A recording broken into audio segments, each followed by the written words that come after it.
নমস্কার বন্ধুরা, শ্রাবণী রান্নাঘরে আপনাদের সবাইকে স্বাগত জানিয়ে আমি আবারও একটা রান্নার ভিডিও নিয়ে আপনাদের সামনে চলে এসেছি।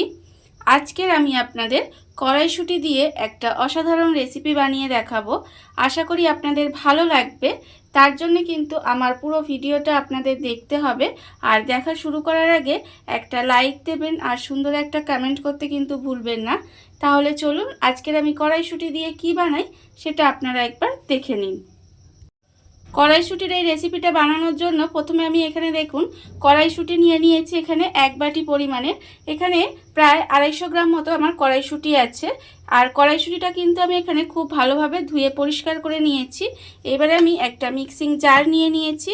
মিক্সিং জারের মধ্যে আমি এই কড়াইশুঁটিটা প্রথমে নিয়ে নেব। কড়াইশুঁটিটা আমি এখানে নিয়ে নিলাম। এবারে আমি এর মধ্যে দিয়ে দেব, দেখুন এখানে আমি বেশ কিছুটা আদা একদম কুচি কুচি করে রেখেছি, সেই আদাটা নেব। আর আমি দেব 3টে কাঁচা লঙ্কা। এই আদা আর কাঁচা লঙ্কাটা দিয়ে আর কড়াইশুঁটিটা দিয়ে আমি কিন্তু খুব ভালোভাবে একটা প্রথমে পেস্ট তৈরি করে নেব। আমাকে কিন্তু খুব ভালোভাবে পেস্টটা রেডি করে নিতে হবে। মিক্সির মধ্যে কড়াইশুঁটি, আদা আর কাঁচা লঙ্কা দিয়ে খুব ভালোভাবে একটা পেস্ট করে নিয়েছি, দেখুন দেখতেই পাচ্ছেন। এবার এই পেস্টটাকে আমি আলাদা করে সরিয়ে রাখবো। আর অন্যদিকে দেখুন আমি এখানে নিয়েছি ময়দা। এখানে আমার 500 গ্রাম মতো ময়দা আছে। ময়দার মধ্যে প্রথমে আমি দিয়ে দেব, এখানে আমি রেখেছি দেখুন আন্দাজ মতো নুন, আর রেখেছি আমি 1 চামচেরও একটু কম চিনি, আর রেখেছি অল্প একটু হিং। এবার এই সমস্ত গুঁড়োটা কিন্তু আমি এই শুকনো ময়দার মধ্যে দিয়ে দিলাম। আপনারা কিন্তু এখানে হিংটা দেওয়ার অবশ্যই চেষ্টা করবেন, তার কারণ হিংটা দিলে কিন্তু এটা খেতে ভালো লাগবে, ভীষণ ভালো লাগবে খেতে। এবার এই সমস্ত কিছু আমি এই শুকনো ময়দার মধ্যে প্রথমে হাত দিয়ে খুব ভালোভাবে মেখে নেব। শুকনো উপকরণগুলো ময়দার মধ্যে খুব ভালোভাবে মিশিয়ে নিয়েছি। এবারে আমি এর মধ্যে দিয়ে দেব সাদা তেল। ময়দার মধ্যে আমি এখানে সাদা তেল দিয়ে দেব, প্রায় 3 চামচের মতো আমি এখানে সাদা তেল দিলাম। দিয়ে এবারে সাদা তেলটাও কিন্তু ময়দার সঙ্গে খুব ভালোভাবে ঘষে ঘষে এইভাবে হাত দিয়ে ময়ান দিয়ে নিতে হবে। আর ময়ানটা কিন্তু খুব ভালোভাবে দেবেন। এইভাবে হাত দিয়ে ঘষে ঘষে ময়ান দিলে দেখবেন ময়ানটা কিন্তু খুব ভালোভাবে দেওয়া যায়। এবারে ময়দার মধ্যে তেলটা দিয়ে আমি ময়ানটা খুব ভালোভাবে দিয়ে নেব। ময়ানটা আমি এখানে খুব ভালোভাবে দিয়ে নিয়েছি, দেখুন ময়ানটা কিন্তু আমার এখানে দেওয়া হয়ে গেছে। এবারে আমি আপনাদের দেখাচ্ছি, দেখুন কখন বুঝবেন যে ময়ানটা ঠিকঠাকভাবে দেওয়া হয়েছে। এইভাবে হাত দিয়ে একটু এইভাবে দেখুন চেপে ধরলে কিন্তু এরকম মুঠ মতো হয়ে যাচ্ছে, আর এইভাবে ভেঙে দিলে দেখুন একদম ঝুরঝুরে হয়ে ভেঙে যাচ্ছে।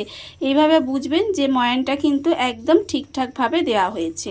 আর ঠিক এইভাবেই কিন্তু ময়ানটা দিতে হবে। এইবারে আমি এর মধ্যে দিয়ে দেব যে এখানে আদা, কড়াইশুঁটি আর কাঁচা লঙ্কাটা পেস্ট করে রেখেছিলাম, সেই পেস্টটা কিন্তু আমি এর মধ্যে ঢেলে দেব। দেখুন একেবারে কিন্তু আমি সবটা দেব না, অল্প অল্প করে দেব। আর এইভাবে হাত দিয়ে কিন্তু মেখে নিতে হবে। দেখুন আপনারা কিন্তু চেষ্টা করবেন যে কড়াইশুঁটির যে পেস্টটা আমি রেডি করলাম সেটা দিয়েই যেন ময়দাটা মাখা যায়, এর মধ্যে যেন জলটা ব্যবহার করতে না হয়।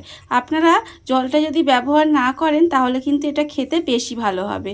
দেখুন এইভাবে অল্প অল্প কড়াইশুঁটির পেস্টটা দিয়ে আমি কিন্তু ময়দাটা মেখে একটা ডো তৈরি করে নেব। কড়াইশুঁটির পেস্টটা দিয়ে দেখুন আমি এটা ময়দাটা মেখে নিয়েছি, মেখে একটা ডো তৈরি করে নিয়েছি। আর ডোটা আপনারা দেখুন এটা কিন্তু একেবারে নরমও হয়নি, আবার কিন্তু খুব শক্তও হয়নি। এইভাবে কিন্তু ডোটা তৈরি করে নিতে হবে। এবারে আমি এর মধ্যে দিয়ে দেব খুব অল্প সামান্য একটু সাদা তেল। দেখুন এর মধ্যে অল্প একটু সাদা তেল দিয়ে দিলাম। দিয়ে এবারে খুব অল্প সময় ধরে এটা একটু মেখে নেব। আর এতে কিন্তু বেশি সাদা তেল দেবেন না, অল্প একটু সাদা তেল দিয়ে এইভাবে ময়দাটা মেখে নিতে হবে, যাতে ময়দাটা ওপর থেকে ড্রাই না হয়ে যায়। এইভাবে ময়দাটা জাস্ট অল্প সময় একটু মেখে নিলাম তেল দিয়ে। এবারে আমি এটা ঢাকা দিয়ে এইভাবে কিছুক্ষণ প্রায় 10 থেকে 15 মিনিট মতো রেখে দেব। 15 মিনিট আমার হয়ে গেছে। এবারে দেখুন আমি কিন্তু ঢাকাটা খুলে নেব, নিয়ে আবারও কিন্তু একটু সময় ধরে ময়দাটা মেখে নিতে হবে। আবারও কিন্তু বেশি সময় মাখবো না, জাস্ট এইভাবে একটু মেখে নেব। মাখা আমার এখানে হয়ে গেছে। এইবারে এর থেকে আমি এইভাবে লেচি কেটে নেব। লেচিটা এবারে এইভাবে আমি কেটে নেব। দেখুন একটু বড় সাইজের কিন্তু লেচিটা কাটবো। হ্যাঁ, লেচিটা দেখে আপনারা বুঝতেই পেরেছেন যে আমি কি বানাচ্ছি। আমি এটা বানাচ্ছি কড়াইশুঁটির পরোটা। এবারে দেখুন লেচিগুলো কিন্তু আমার এইভাবে সাইজ করে কেটে নিয়েছি। এবারে আমি এগুলোকে রেখে দেব। আর এইভাবেই কিন্তু প্রত্যেকটা লেচি আমাকে কেটে নিতে হবে। লেচিগুলো আমি এখানে সুন্দরভাবে কেটে নিয়েছি, দেখতেই পাচ্ছেন। আর দেখতে কতটা সুন্দর লাগছে। এবারে আমি একটা লেচি নেব, নিয়ে অল্প সামান্য একটু এর মধ্যে ময়দা দেব, দিয়ে এটাকে কিন্তু এইভাবে পরোটার মতো বেলে নিতে হবে। আমি এখানে ময়দা দিয়ে বেলছি, আপনারা চাইলে কিন্তু তেল দিয়েও বেলে নিতে পারেন। দেখুন এইভাবে কিন্তু আমি ঠিক গোল করে বেলে নেব। আপনারা পরোটাটা যেভাবে শেপ দেওয়ার সেভাবে বেলে নিতে পারেন।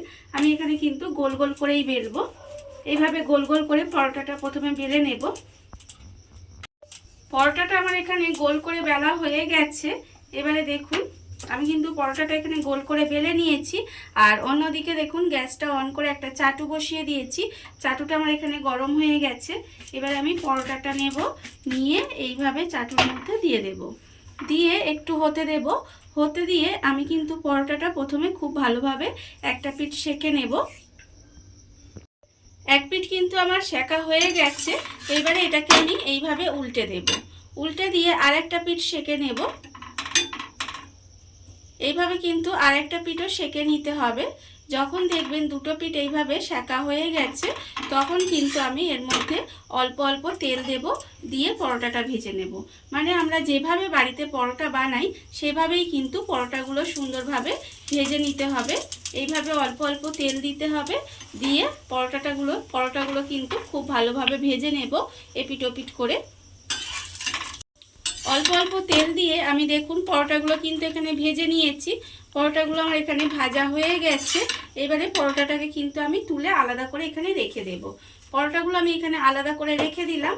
আর আবারও কিন্তু আর একটা আমি লেচি নিয়ে নেব, নিয়ে অল্প আবারও ময়দা দেব, দিয়ে আবারও ঠিক একইভাবে এইভাবে গোল করে বেলে নেব।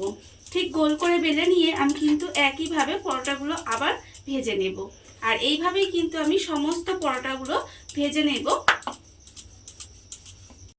দেখুন বন্ধুরা, বাড়িতে থাকা কত অল্প উপকরণে কত অল্প সময় কত সুন্দর একটা কড়াইশুঁটির রেসিপি বা কড়াইশুঁটির পরোটা যাই বলেন না কেন তৈরি হয়ে গেছে। আপনারা দেখতেই পেলেন। আর এটা কিন্তু খেতে অসম্ভব সুন্দর হয়। আপনারা একবার হলেও বাড়িতে এইভাবে বানিয়ে দেখতে পারেন। আর এই ভিডিওটা যদি আপনাদের ভালো লেগে থাকে, আপনারা যদি ফেসবুক থেকে দেখে থাকেন পেজটি ফলো করে দেওয়ার অনুরোধ রইল। আর যদি ইউটিউব থেকে দেখে থাকেন চ্যানেলটি সাবস্ক্রাইব করে নেওয়ার অনুরোধ রইল। তাহলে চলুন ভিডিওটা আমি এখানেই শেষ করছি। আপনারা সবাই ভালো থাকবেন, সুস্থ থাকবেন। আবারও হাজির হব নতুন কোনো রান্না নিয়ে।